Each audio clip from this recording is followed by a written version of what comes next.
Residents who live in the Steep Hollow community east of Bryan say they want to stop the development of a wastewater treatment plant in their area. News 3's Whitney Miller is following this story, and she's with us now in the news center. Whitney? Well, Steve, I spoke with both the developer and those residents who say they are concerned about what the plant would do to the environment and their property values. All the way back to the creek. This is Steep Hollow Creek winding around through here.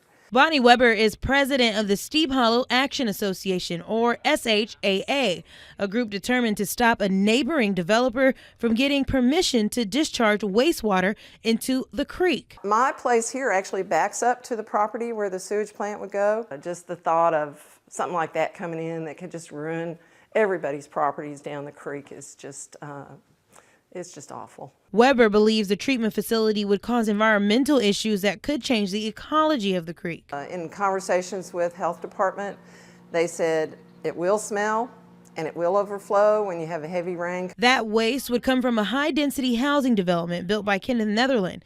He says the facility is much better regulated and monitored than the alternative of installing a septic tank at every home.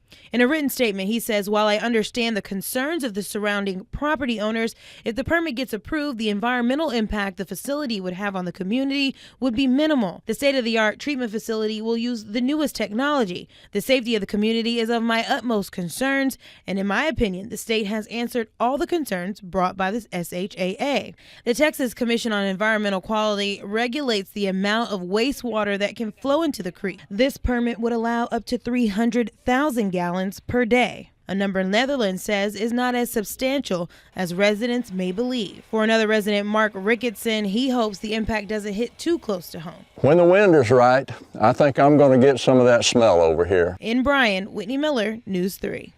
Now, Netherlands says he's working with engineers on a plan to utilize a portion of the discharge for landscaping irrigation within the development. For now, live in the News Center, Whitney Miller, News 3. All right, Whitney, thank you very much.